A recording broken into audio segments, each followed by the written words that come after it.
So ఇక్కడ Kingdom Animalia includes multicellular eukaryotic heterotrophic organisms. Multicellular and unicellular organisms కి difference already నేను basics of biology అని చెప్పేసి ఒక వీడియో తీసాను, దాంట్లో అప్లోడ్ చేశాను. ఒకవేళ ఏమన్నా బేసిక్స్ గురించి డౌట్ ఉంటే ఒకసారి అది చెక్ చేయండి. అలాగే యూకారియోటిక్ ఆర్గానిజమ్స్ కి ప్రొకారియోటిక్ ఆర్గానిజమ్స్ కి మధ్యలో ఉన్నటువంటి డిఫరెన్స్ కూడా ఒక వీడియో తీసాను, అది కూడా బేసిక్స్ లోనే ఉంది, ఒకసారి చెక్ చేసుకోండి. ఈ ఇంట్రడక్షన్ పార్ట్కి వచ్చినట్లయితే ఈ ఆర్హెచ్ విటేకర్ అనేటువంటి సైంటిస్ట్ 1969లో లివింగ్ ఆర్గానిజమ్స్ అన్నిటినీ కూడా 5 కింగ్డమ్స్ గా క్లాసిఫై చేశారు. అవేంటి అంటే monera, protista, fungi, plantae and animalia. Monera, protista, fungi, plantae and animalia. Monera includes prokaryotic organisms అన్నమాట. These are prokaryotic unicellular organisms. whereas protista చూసినట్లయితే these are eukaryotic unicellular organisms. ఇంకా fungi, plantae, animalia చూసినట్లయితే these 3 are eukaryotic multicellular organisms. మరి ఈ మూడింటిని దేన్ని base చేసుకుని classify చేశారు అంటే వాటి యొక్క న్యూట్రిషన్ హ్యాబిట్స్ అంటే ఫుడ్ హ్యాబిట్స్ ని బేస్ చేసుకొని అన్నమాట. ఫంగై అనేది డెడ్ అండ్ డీకేయింగ్ ఆర్గానిజమ్స్ మీద డిపెండ్ అవుతుంది. అలాగే ప్లాంటే వచ్చేసి they are autotrophs and animalia వచ్చేసి they are heterotrophs. So here this monera includes prokaryotic unicellular organisms. Protista includes eukaryotic unicellular organisms, and fungi, planta and animalia are the eukaryotic multicellular organisms. This kingdom animalia includes, so already చెప్పుకున్నాం, multicellular eukaryotic heterotrophic organisms. So autotrophs ki heterotrophs ki basic difference తెలిసింది. Autotrophs they can prepare their own food, but heterotrophs they depend on others for their food.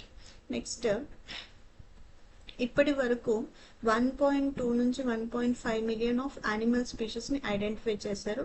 ఈ 1.2 to 1.5 million of animal species అనేవి different habitats లో distribute అయి ఉన్నాయి అన్నమాట.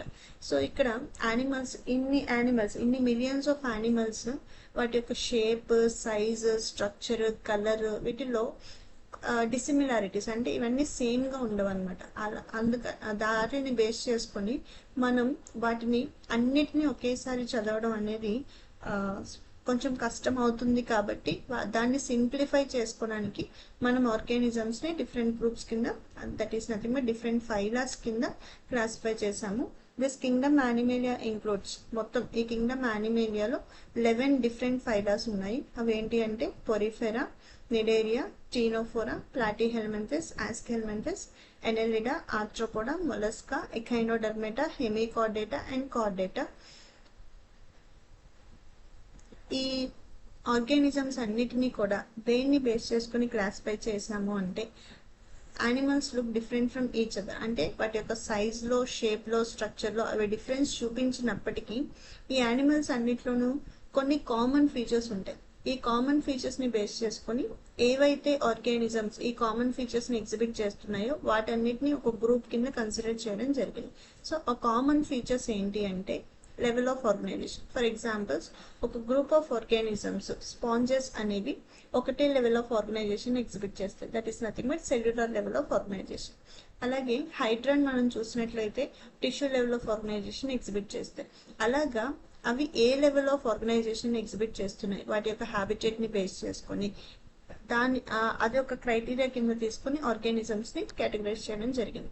Next symmetry, అంటే ఇప్పుడు ఒక ఆర్గానిజం ని 2 ఈక్వల్ పార్ట్స్ గా కట్ చేయగలదా లేదా అనే క్రైటీరియాని బేస్ చేసుకుని that is nothing but symmetry organisms ని డివైడ్ చేయడం జరిగింది. జర్మ్ లేయర్స్ అంటే వాటి యొక్క బాడీ అనేది ఎన్ని జర్మ్ లేయర్స్ తో తయారైంది, అంటే అది 2, 3, 2 అయితే డిప్లోబ్లాస్టిక్ అని, 3 అయితే ట్రిప్లోబ్లాస్టిక్ అని చెప్పేసి based on the how many germ layers they are having, based on that it is categorized into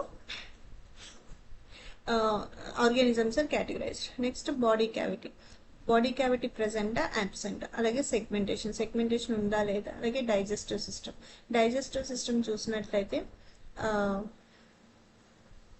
complete గట్ట, ఇన్కంప్లీట్ గట్ట. కంప్లీట్ గట్ట అంటే మౌత్ అండ్ ఏనస్ 2 ఓపెనింగ్స్ ఉంటాయి. ఇన్కంప్లీట్ కట్ అంటే ఒకటే ఓపెనింగ్ ఉంటుంది.